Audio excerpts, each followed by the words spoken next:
أعوذ بالله من الشيطان الرجيم. بسم الله الرحمن الرحيم. ولا تعجبك أموالهم وأولادهم إنما يريد الله أن يعذبهم بها في الدنيا وتزهق أنفسهم وهم كافرون.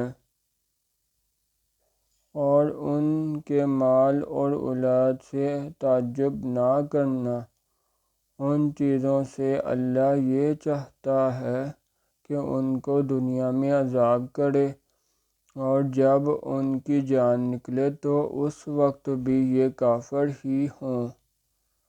وَإِذَا أُنزِلَتْ سُورَةٌ أَنْ آمِنُوا بِاللَّهِ وَجَاهِدُوا مَعَ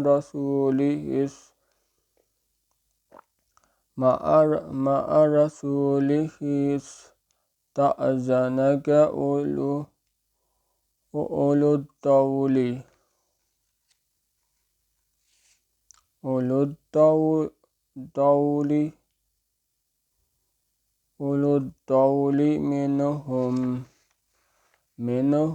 وَكَانُوا ذَرْنَانَكُمْ مَعَ الْقَاعِدِينَ۔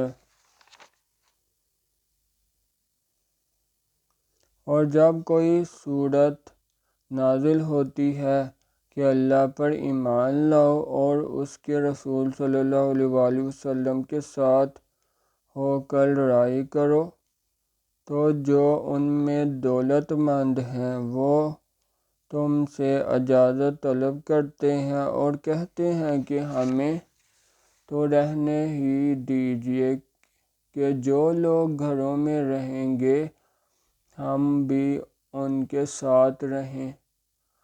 رضوا بأن يكونوا مع الخوالف وطبع على قلوبهم فهم لا يفقهون۔ یہ اس بات سے خوش ہیں کہ عورتوں کے ساتھ جو پیچھے رہ جاتی ہیں گھروں میں بیٹھ رہیں، ان کے دلوں پر مہر لگا دی گئی ہے تو یہ سمجھتے ہی نہیں۔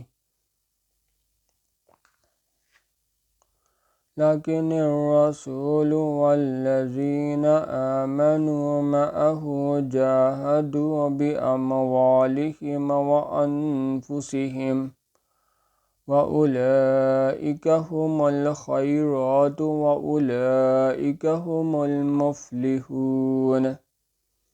لیکن پیغمبر صلی اللہ علیہ وآلہ وسلم اور جو لوگ ان کے ساتھ ایمان لائے سب اپنے مال اور جان سے لڑے، انہی لوگوں کے لیے بھلائیاں ہیں اور یہی مراد پانے والے ہیں۔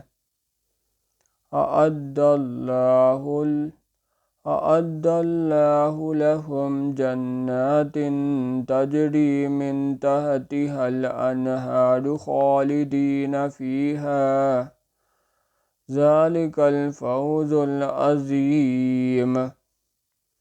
اللہ نے ان کے لیے باغات تیار کر رکھے ہیں جن کے نیچے نہریں بہہ رہی ہیں، ہمیشہ ان میں رہیں گے، یہ بڑی کامیابی ہے۔ اور صحرا نشانیوں میں سے بھی کچھ لوگ عذر کرتے ہوئے تمہارے پاس آئے۔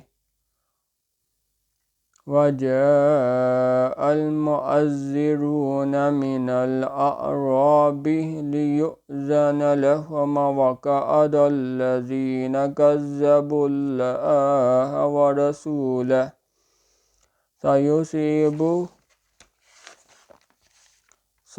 سَيُصِيبُ الَّذِينَ كَفَرُوا مِنْهُمْ عَذَابٌ أَلِيمٌ۔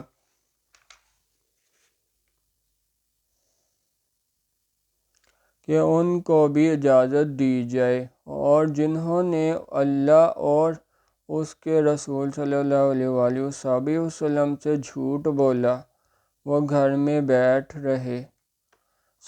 جو لوگ ان میں سے کافر ہوئے ہیں ان کو دکھ دینے والا عذاب پہنچے گا۔